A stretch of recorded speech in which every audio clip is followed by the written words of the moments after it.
G'day everyone, and welcome back to part 2 of painting a mounted sergeant from Wargames Atlantic. In part 1 we covered the painting of the horse, and in part 2 we're going to cover the painting of the figure itself. So if you remember in part 1, in the preamble I said there was a couple of things I blocked in already. Explanation back in part 1, but what I'm going to do now is my first step will be to block in all the metal parts, of which there are a number: chainmail, kettle helm, spear, stirrup, parts on the sword, sheath, bits and bobs like that. And to do that I will be using Vallejo metal color from this range here, and I'll be using a very dark color, gunmetal grey. There's the base for our metallics. Okay, I'll bring you back when I've completed that stage. Okay, all the metals are blocked in. His mail, bits on his sword, his spear, his kettle helm, stirrup. And the reason I like to use that paint is that although it is very thin in a lot of ways, it's thin and it flows really easily, yet it has really good coverage. I'm not sure, I can't attest to whether that's the case for the whole range, but certainly for that dark metal, really useful in that respect. Okay, the next bit I'm going to do is the blocking in stage of the colours I want to use. So my sort of starting points that I'll be highlighting up in different ways. Some by just highlighting the base colour, some by introducing different bottles of paint to build it up. So what I'm planning to do is I'll show you the colours I'm going to use. Okay, so what we've got is we've got, for his tunic, I'm going to use Japanese brown, which is very yellowy kind of color. I'm going to use that as a base to build up to a yellow for his main surcoat / tunic. For his sleeves, I'm going to go for block in with medium blue. So we're going for variations on blue and yellow kind of theme for this particular chap. For his stockings, his leggings, I'm going for middle stone. So similar but different. There's more green in this, and this won't be highlighted up with yellows, but it'll probably be faded out with by the addition of some light color like tan or ivory or something. And for his saddle blanket, another something with that kind of hint of blue in it. It's a bluey color, and it is French blue, so it's a bluey gray. So you can see there's be quite distinction between the different blues and grays. So yeah, that will be on his the French blue will be on his saddle blanket. So I think that covers off on most of the main areas. Now what I'll probably do is we've got some leather work to do there. I'll come back and we'll talk about that. And I think this time, instead of using a contrast or express type paint to get our basis for that, we'll do it with just regular paint and build up from there. Okay, I'm going to go off and block in those 4 main colors to give us our start. I'll catch you when I'm done. Okie doke, got those colors on.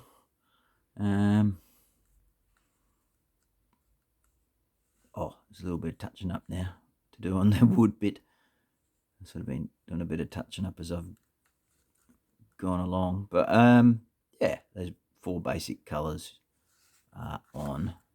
So what I'm going to do now, I'm going to try something a little bit of a different colour, but it should work. This is going to be for the Leatherwork violet red, and it won't stay looking like purple or anything like that. It'll get, I'll sort of yeah, once it's had its wash and some stuff mixed in, and that'll change the look of it. So I'm going to get on and do the sword sheath and the belts with that. I'll see you later. Okay, that looks kind of funky now with that violet red. But don't worry, I won't let it stay too leery. Once we get the wash on there and highlight back up, or maybe throw an ink on or something. But I think it's a nice base for sort of reddish leather dye, and it's going to go well as a complementary to the yellow, so it won't end up looking all purplish or pink, but it'll still have some of that quality.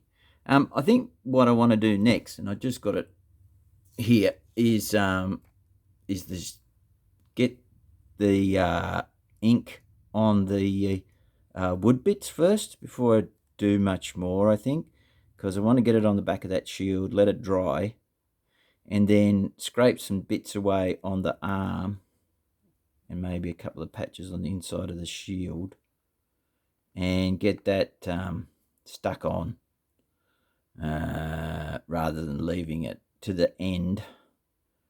Yeah, I mean, you could do it all sorts of different ways, but in different orders. It doesn't really matter too much, as long as you can get the brush where you want it to, and you're not fussing about stuff that is covered up too much. But you know, I've got the basics blocked in. It should be all right there. So yeah, I'm gonna get brown ink, the scale 75 ink tense wood, it's called. There is another one that I use for leather stuff. I think that's called the chestnut or something. I did wonder how that would look on this purpley, but I'm not sure. We shall see. We shall see.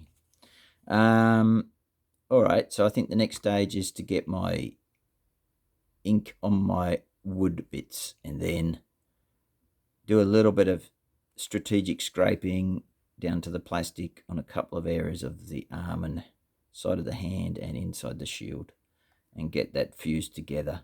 So I'm going to go do that off screen, and bring you back when he's got a shield on, and maybe even had, you know, maybe even, because the other side of the shield isn't even undercoated yet. So yeah, I'll go and do all those things, and I'll bring you back then, and then we can probably talk about the next stage, which will just be applying a basic wash to the whole figure then, and an armor wash to the armor parts. All right, see you later. Righto, it's a day or two after for me, but obviously not for you guys. So in order to try and avoid the video getting too long, I've just moved a couple of stages forward, not too far. As you can see, that the shield's on, and my attempt at a freehand straight line, I'll tidy it up later, but I've stuck the shield on, and it's just going to be a simple black and yellow on his shield, because he's not a knight or anything. He can't have his own heraldic thing as such. I mean, he can have something on there, but you know, I'll just keep it simple. What have I done? Yes, I'll put that shield on, and everything's had its washes. You can see the spear, you can see the wood ink has gone on there, and it's slightly shiny. Get matted down later along with everything else. And the brown wash has gone on all the other parts. What else can we say? Oh, and like an armor wash. I've still got some of an old original P3, not the newfangled stuff, the original P3 armor wash. But once that's all gone, I'll probably have to mix up my own out of black ink and maybe a bit of Payne's Grey in a mix with a bit of, I don't know, matte medium or something. But yeah, so all those washes are on. And see how dull that pinkish purplish leatherwork looks now. But yeah, so yeah, and the shield I've washed that too. But yeah, everything seems to have stuck on okay there. A couple of little touch-ups to do, but yeah, just scraped a bit away there and got that diffuse on okay. So what I'm going to do next, and I may have to shortcut some steps. I'm probably going to start doing the flesh. Now, there's not a lot of flesh to see, obviously, on this guy. And I know some people wanted me to step that a bit more. There's not a lot to see. The one hand's partly hidden. And his face is partially covered. But I will do it. I think I probably won't step all the basic other colors as I reblock them in, basically re-establish the basic colors. If you saw my first video, that's what I did there. And then I'll start to look at highlighting up particular colors and show you differences there. So with the skin, I'm going to use the same sort of triad kind of thing, although we've already established that it's got our red oxide ink, it's had a brown wash, so the skin has already got a certain amount of depth and definition, and so I'm just building on that.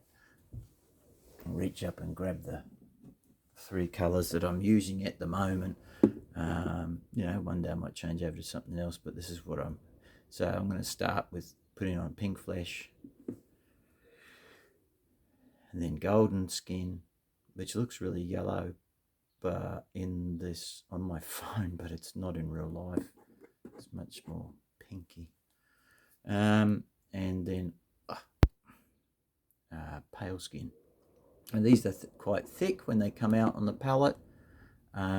So yeah, I do thin them out with water. I can't tell you precisely how much because it's just by feel really, what feels thin enough. And if you remember my earlier video, I said it doesn't trouble me too much if there's a sense of what's underneath coming through, because it all builds up in layers and kind of meshes together.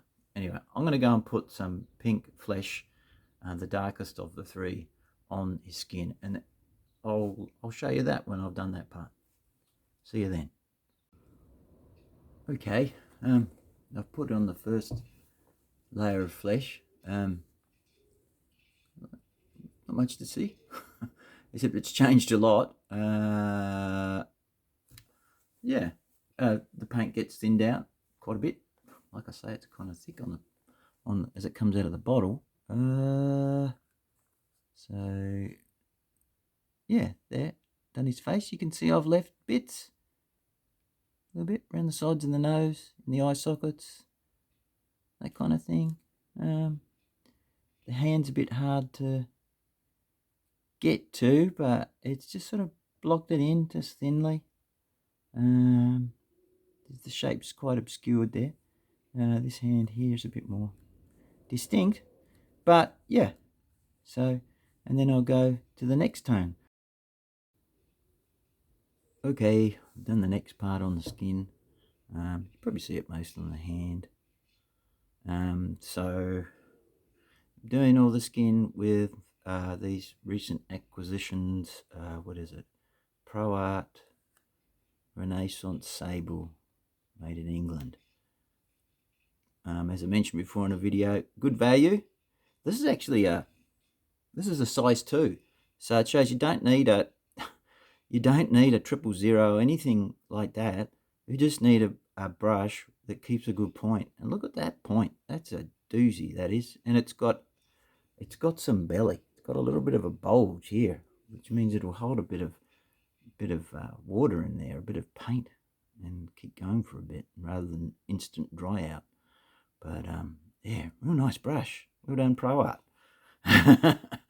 Good value. So yeah, hand, face. There we are. You see, yeah. So the hand. What have I done? From this side.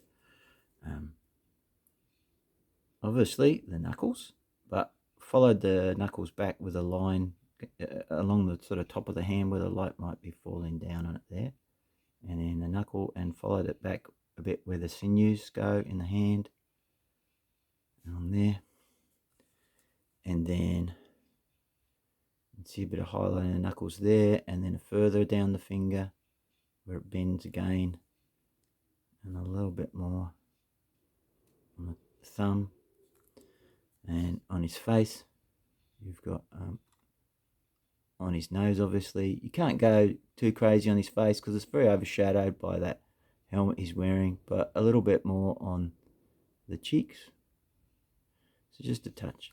And that awkward hand is oh gosh, yeah, we're just putting a bit of structure there as well. This prominent knuckle here, following it back with a highlight line for this sort of top side of the hand, and the sinews doing it again next to him, just sort of establishing that. And yeah, going again with the lightest tone next. I'll show you that. There we are, the final highlights.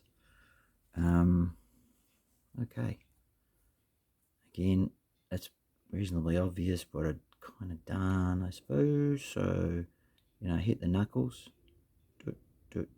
series of dots, but also the top part of the hand, this like a line from that knuckle kind of coming back down the hand, because the light's kind of treating the light as fairly vertical source, so that line can follow back and almost extend the lightest bits a bit out onto the top of the thumb as well.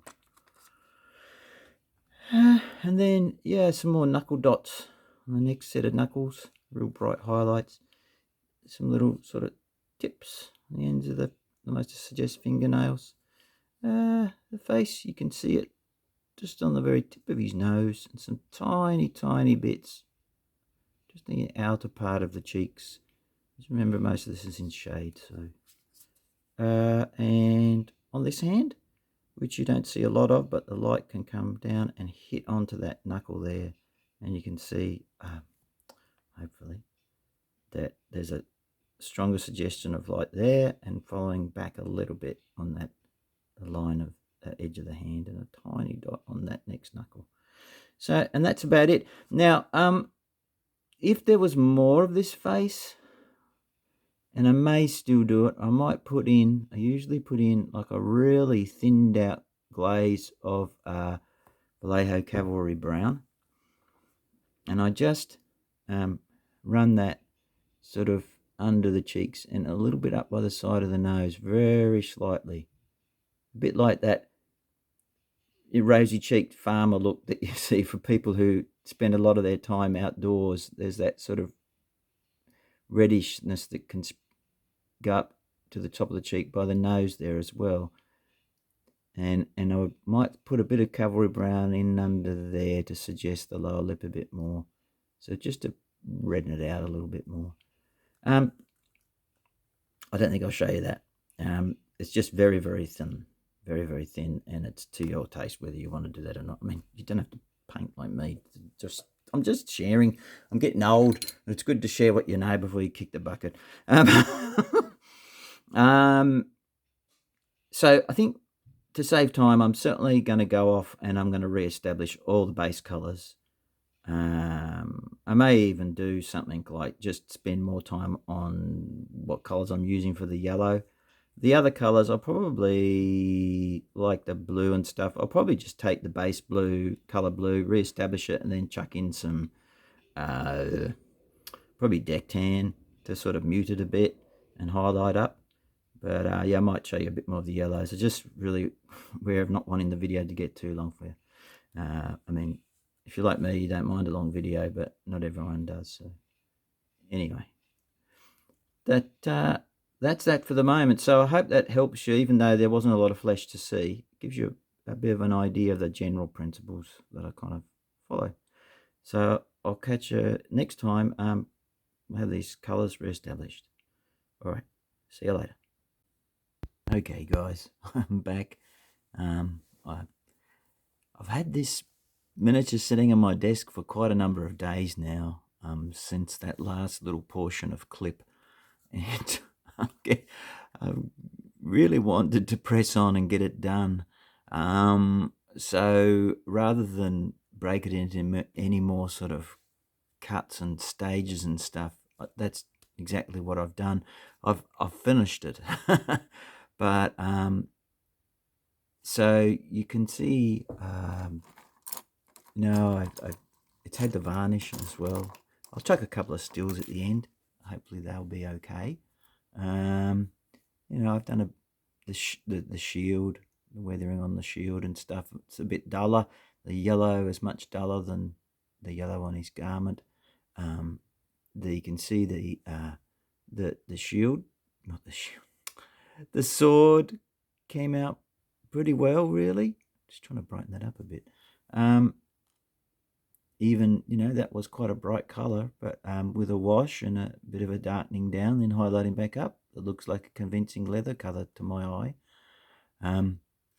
So all I really wanted to talk to you about, because I did say that the other colors, like the blue and the what was it, middle stone on the leggings and stuff, and the French blue on the blanket, horse blanket, those were basically lightened up with deck tan. But with the yellow on his tunic, you can see there's a lot more sort of brightness there in that yellow. Just lighten that image up a bit if I can. Come on. There we go. Yes, so there's a bit more brightness on that. Keeps dropping back the contrast. Or increasing the contrast and dropping back the whiteness. So yeah, there we are.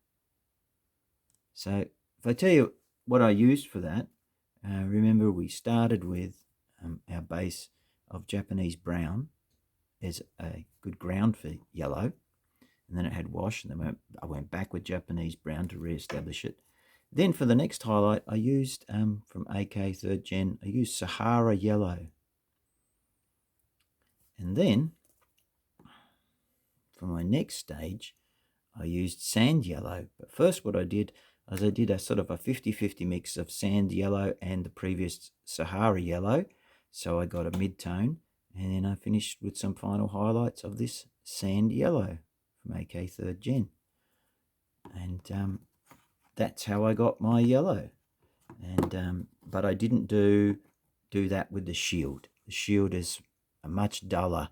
It's basically the Japanese uniform, and then lightened up that kind of color with the deck tan. So it's very desaturated, and then mucked up with, I've mucked up the sort of black gray with the one side, and made them look washed out, a bit worn, a bit scuffed. And you can see the sword, the leather color on the sword, though it started out that garish red violet, actually looks kind of appropriate now, I think. And it's a nice complement to the yellow. Purple and yellow are kind of opposite each other on the color wheel, so they're good complementaries. And blue goes well with yellow too. And the middle stone's kind of a yellowish cast, but it's quite neutral too. And so is there's a bluish cast again for the saddle blanket, but again it's fairly neutral. It's kind of grayish. So yeah, they're just designed to complement it. All the metallics were done with Scale 75 Metal and Alchemy range. As I said before, I start with the really dark base from that Vallejo gunmetal grey, and then it gets a black wash, and then we'll go back in from really dark metal, black metal I think it's called. I think I mentioned it in a previous video, and then work back up to the shiniest stuff. And the stuff that gets the greatest highlight is the tip of the spear and some little bits on the helm. You could also paint the helm. They would apparently sometimes paint their helms. Yes, and so there is our completed mounted sergeant from Wargames Atlantic plastic kit. The first of many, I hope. So I hope you guys have enjoyed this video and found it interesting. I think this part of it obviously went more into more detail with the flesh, and just took a bit of time to show you the yellows there, and obviously we had a whole video on painting the horse. So I hope you guys found that useful.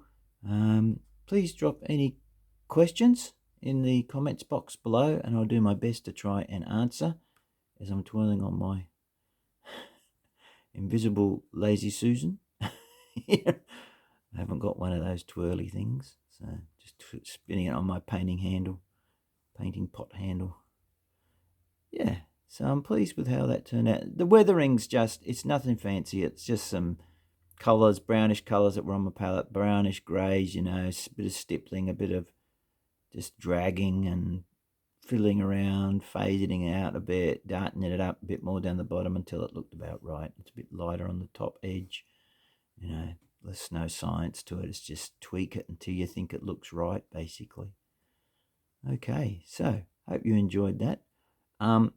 If there is anything particular from the sets, the Wargames Atlantic Barons War box sets that you want me to tackle next, perhaps you could put a suggestion in the comments and I might be inclined to do that next. I know I've got a couple of foot knights on the painting stand, but they will need also their mounted equivalents. So that's another option too. And they'll have horse caparisons as well, cloth caparisons. Anyway, guys, thanks so much for watching, and I hope you enjoy the video and get something useful out of it. I'll catch you in the next one. Bye for now.